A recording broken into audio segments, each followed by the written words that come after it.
प्रधानमंत्री आज संसद में बोलेंगे और राहुल गांधी और अखिलेश यादव और तमाम विपक्ष के नेताओं ने जो बातें कही उनका जवाब उसमें उनके भाषण में होगा। तो वो 4 बजे उनका भाषण होगा। उससे पहले अखिलेश यादव आज बोल रहे थे और अखिलेश यादव ने नीट की बात की, पेपर लीक की बात की और अयोध्या की भी बात की। भी पहले हमारे यहाँ भी ब्रेक से पहले चर्चा चल रही थी। अयोध्या में समाजवादी पार्टी जीत गई, बीजेपी हार गई। अखिलेश यादव कह रहे हैं हम तो सुनते थे होई वही जो राम रची राखा, तो ये राम जी ने ही रचा था कि अयोध्या में भी बीजेपी की हार हो। और आपने सुना होगा कि पहले एक गाना भी बना था, जो राम को लाए हैं हम उनको लाएंगे। शायद उसी के बारे में कह रहे हों अखिलेश यादव कि हम तो दावा सुनते थे किसी को लाने का, अब वही किसी के सहारे के लाचार हो गए। अखिलेश यादव को सुनिए। अयोध्या की जीत भारत के परिपक्व मतदाता की लोकतांत्रिक समझ की जीत है और हम तो अध्यक्ष महोदय यही सुनते आए हैं, होए वही जो राम रची राखा। यह है उसका फैसला। अध्यक्ष महोदय, होई वही जो राम रची राखा, यह है उसका फैसला जिसकी लाठी में नहीं होती आवाज।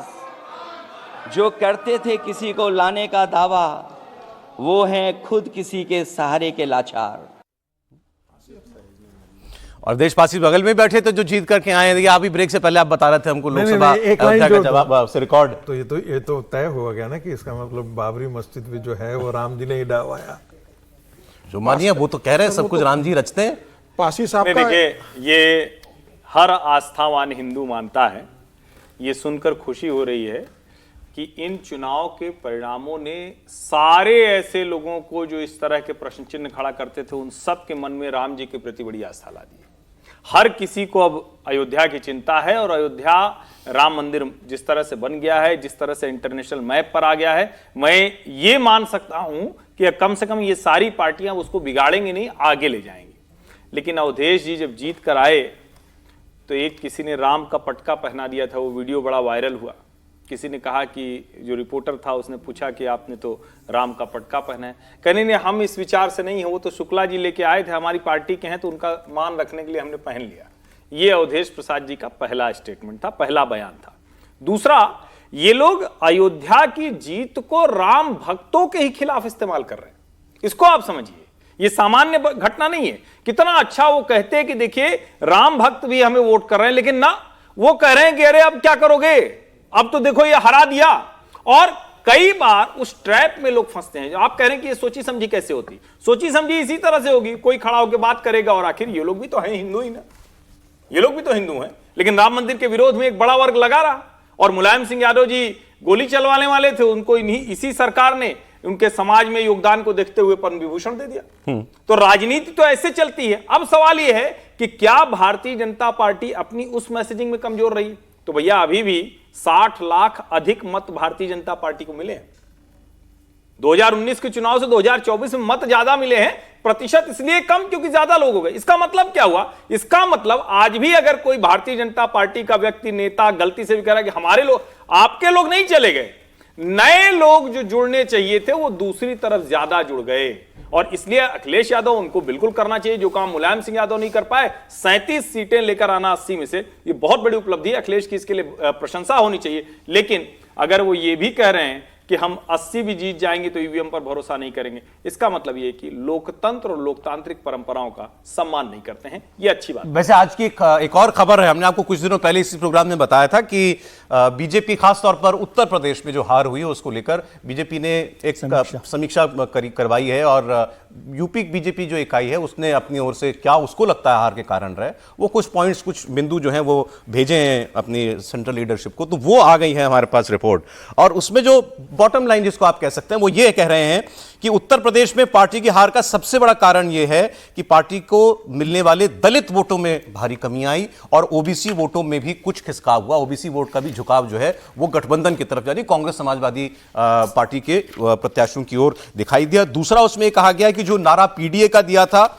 लगता है लोगों ने उस पर भरोसा किया अखिलेश यादव का, और हाथ में संविधान की कॉपियां लेकर जो राहुल गांधी बार बार रैलियां करते थे, उससे संविधान बदला जाएगा, आरक्षण खत्म हो जाएगा, इस किस्म का एक विमर्श जो है वो लोगों के बीच पे चला गया, खासतौर पर पिछड़े और दलित समुदाय के बीच पे। उसका नुकसान जो है हमको हुआ है, और वो उसमें तारीफ भी कर रहे हैं, समाजवादी पार्टी के टिकट बंटवारे की तारीफ कर रहे हैं अखिलेश यादव की, कि इस बार केवल 5 यादवों को टिकट दिए थे, बाकी दलित समाज के, ओबीसी समाज के ज्यादातर लोगों को 80 में से उतारा गया। विजय जी, मैं समझता हूँ कि ये बीजेपी की इंटरनल असेसमेंट है। यदि ऐसी रिपोर्ट है तो मैं समझता हूँ ये बेहतर इंट्रोस्पेक्शन है। और अयोध्या का भी जब आप चर्चा कर रहे थे तो उसको आप राम भक्तों की आस्था से मत जोड़िए। ये एक तो ये हुआ कि अयोध्या में इलेक्शन ज़्यादा लोकलाइज्ड हो गया, और दूसरा कास्ट कॉम्बिनेशन में बीजेपी पिछड़ गई। इसका मतलब ये नहीं कि अयोध्या में बीजेपी हार गई है तो राम भक्तों की या राम में आस्था कम हो गई होगी, या अयोध्या को लेकर आस्था कम हो गई होगी देश की, ऐसा नहीं है। आपकी पॉलिटिकल स्ट्रेटजी जो है वो फेल हो गई। वहाँ पर किस तरह से कास्ट कॉम्बिनेशन होना चाहिए था, जो कैंडिडेट थे, अब उस पर तो कोई बात नहीं होनी चाहिए, लेकिन ये जो बात हुई है रिपोर्ट में वो मैं सही समझता हूँ।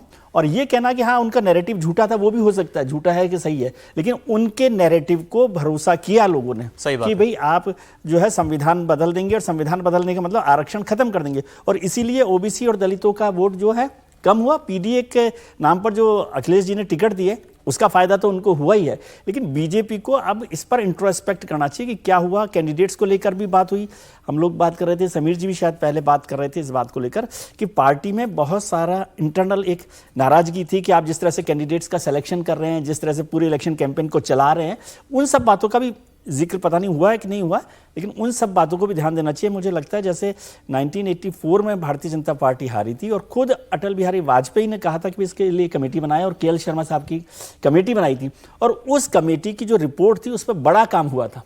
यदि उसी तरह से काम करके, इंट्रोस्पेक्शन करके इसका फायदा उठा ले तो हो सकता है विधानसभा चुनावों में उनको इस तरह का नुकसान नहीं उठाना पड़े। देखिए, आप जैसे समीक्षकों ने जो वजह बताई थी कमोबेश उसी को एक तरीके से कंफर्म किया बीजेपी ने कि हम भी ये मानते हैं, हमारी, हालांकि उसमें अब हमारा टिकट सिलेक्शन गलत रहा ये नहीं कहा, उनका अच्छा रहा, ये मान नहीं सकते, वो नहीं मान सकते ना, क्योंकि अपने सवाल खड़ा करेंगे सेंट्रल लीडरशिप पर। लेकिन मैं क्या कह रहा हूं कि विजय जी से बस इस पे मेरा मतैक्य नहीं है, मतभेद है। 1984 नहीं है ये। भारतीय जनता पार्टी अपने इतिहास में तीसरी सबसे बड़ी जीत के साथ खड़ी है। हाँ, ये जरूर है कि क्या उसको यहां से आगे जाने के लिए, क्योंकि जिस थ्रेशोल्ड पर वो खड़ी है, इंट्रोस्पेक्शन की बात कर रहा हूं, इंट्रोस्पेक्शन बिल्कुल वो करना चाहिए, लेकिन भारतीय जनता पार्टी को न तो उस तरह से जाने की जरूरत है, हाँ मूल पर जाना पड़ेगा। सरकार जब बहुत बड़ी हो जाती है, संगठन छूट गया है क्या, ऑर्गेनाइजेशनल स्ट्रेंथ, अगर दूसरे का नैरेटिव चल गया है तो इसकी एक लाइन की बात कही जानी चाहिए, जो लिखा जाना चाहिए उसमें कि हमारा संगठन कमजोर हुआ। स्वीकार करेंगे लोग, जो ये सबसे बड़ी जिम्मेदार थे उन्हें स्वीकार करना होगा। अगर ये स्वीकार कर लेंगे तो बाकी सब दुरुस्त है। देखिए सर, मैं इसमें दो चीजें जोड़ना चाहता हूं। अगर आप भारतीय जनता पार्टी का पूरा ओवरऑल प्रदर्शन देखेंगे तो जो रिपोर्ट आई है SC ST सीटों का अगर आप देखोगे तो 84 SC सीटें हैं, उसमें से भारतीय जनता पार्टी इस बार सिर्फ 30 जीती है, जो 2019 में 46 ओवरऑल 16-17 सीटें उन्होंने SC की खोई है। ST की सीटों की आप बात करोगे तो 47 सीट ST के लिए रिजर्व रहती है, उसमें से 6 सीटें भारतीय जनता पार्टी की कम हो गई, और 192 ग्रामीण सीट्स है लोकसभा की, 192 सीटें, जिसमें से 150 सीटें भारतीय जनता पार्टी जीती थी 2019 के अंदर। इस बार 50 ग्रामीण सीटें भारतीय जनता पार्टी हार गई है। अर्ध ग्रामीण सीटों पे भारतीय जनता पार्टी की 20% सीटें कम हो गई है। तो भारतीय जनता पार्टी को हर क्षेत्र में नुकसान हुआ है, चाहे वो SC सीट हो, चाहे ST सीट हो, चाहे ग्रामीण सीट हो, चाहे अर्ध ग्रामीण सीट हो। मतलब भारतीय जनता पार्टी का वोट बैंक सब जगह कम हुआ है। ऐसा नहीं है कि सिर्फ दलित भारतीय जनता पार्टी से नाराज हो गए इसलिए भारतीय जनता पार्टी 33 सीटों पर आकर टिक गई है। अगर आप पूरे देश का अगर मूड देखोगे तो भारतीय जनता पार्टी को हर वर्ग ने कम वोट दिया है। तो मुझे लगता है भारतीय जनता पार्टी के लिए चिंता का विषय है कि सिर्फ ये मान लेना कि दलितों ने हमें वोट नहीं दिया इसलिए हमारी सीटें 33 पर आकर टिक गई है, ऐसा नहीं है।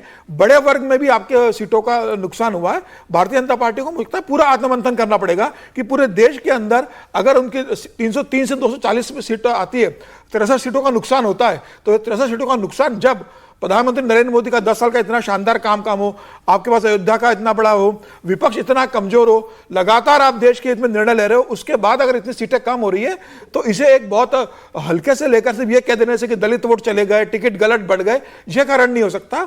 भारतीय जनता पार्टी को बहुत आमूलचूल संगठन के अंदर परिवर्तन करना पड़ेगा, नई योजनाओं को फोकस करना पड़ेगा, देखना पड़ेगा कि जो प्रधानमंत्री मोदी की योजनाएं लागू हुई थी, क्या डबल इंजन की सरकार में वो जमीन स्तर पर लागू हुई है, क्या भारतीय जनता पार्टी की तो आज 16 राज्यों में सरकार है गठबंधन के साथ, क्या भारतीय जनता पार्टी की सरकार है जहां पर है वो प्रधानमंत्री की मोदी की योजनाओं को नहीं पहुंचा पाई?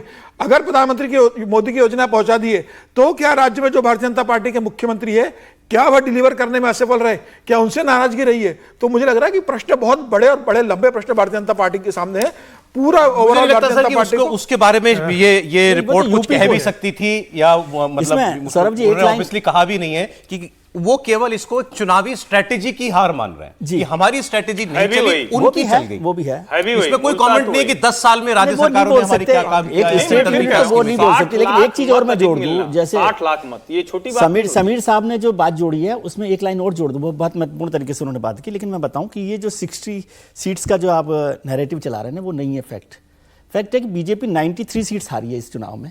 वो तो ये हुआ कि 30 नई सीटें वो जीत गई, इसलिए आप 60 सीटों पर आ गए। तो आप इसको दूसरे तरीके से देखिए, 93 सीट्स आप ये हारे और 107 एमपीज के आपने टिकट बदल दिए, मतलब 200 सीटों पर एंटी इनकम्बेंसी थी, यानी कि आपके हर 2/3 सांसदों पर एंटी इनकम्बेंसी की मार थी।